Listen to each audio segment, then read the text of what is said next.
how to make this story memorable for the children. Suzan Williams, The Snake Hunt, Suzan Williams. Woo!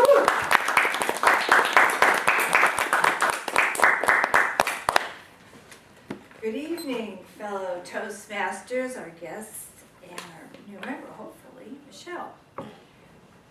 10-year-old Jack loves snakes.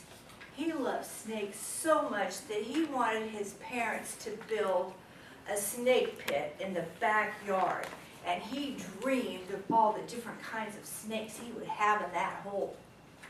Well, the parents were not too excited about that backyard snake pit, so they made a decision. They decided to send their son to a country camp in the summertime, away from them. And this camp was just the perfect camp for Jack because it had woods surrounding the camp. No girls were allowed. And the highlight of the week was the snake hunt. Talk about excited when Jack's parents told him he got to go to a summer camp. He jumped up and down. He was so excited. And he was anxious to make new friends and meet his camp counselor. But you know what? The days just dragged by until summer came. But that day, that magic day did come. And Mr. Hadley, the camp counselor, drove the bus down from the camp. He picked up all these kids, all these boys, and they got to have a good time getting to know each other on the bus, sang songs, and when they got to camp, they disembarked, and they went to their cabin, and they put all their things in their cabin, and they played. They played all week long. I'm telling you, those days just whizzed by, and all of a sudden, it was time for the snake hunt. And Mr. Hadley got the boys out of the cabin, and he gave them his little talk. He said, "Boys, this is time for the snake hunt. I have chosen you boys because I believe you are mature and you can learn a lot from God's creatures, the most wonderful snakes. And I don't expect you to show off and show how strong you are. I just want you to go and look for snakes." Last year didn't go too well. I ended up spending several hours looking for lost kids, and one boy found a poisonous coral snake and put it in his pocket. So this year, I want you to find those snakes and let me see who they are before you can take them back to our camp, because I want to put these snakes in a glass case for people to view. So he said, "All right, boys, let's go." Those boys were so excited.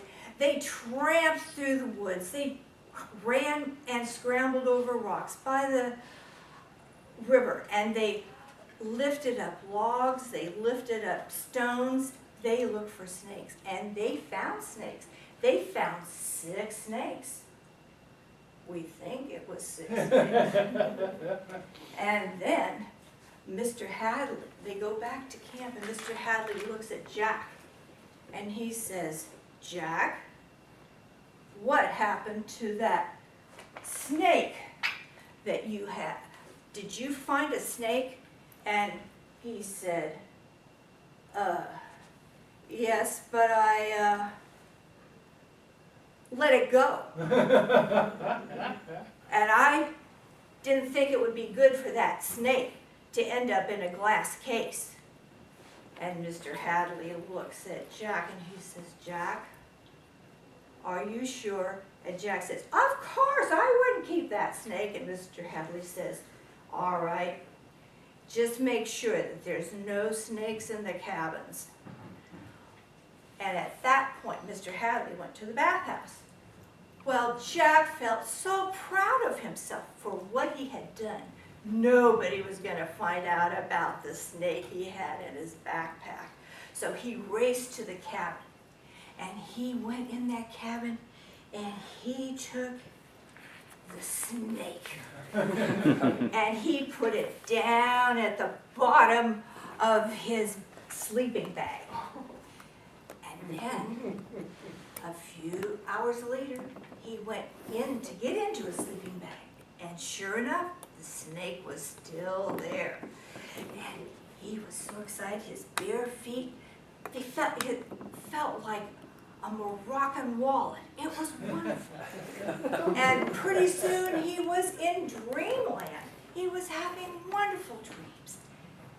And then in the wee hours of the morning, he started to have a nightmare.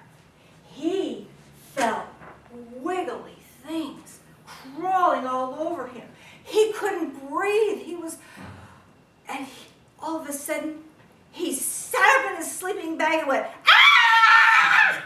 And someone turned the lights on. And all the boys in his cabin came over and looked at him. And they were worried about him.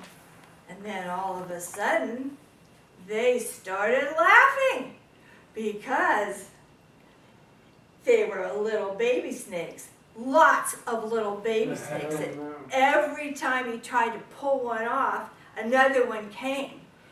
And there in the middle was the proud mother snake that no one was ever going to find out about. Mr. Hadley was so sad that he told a lie.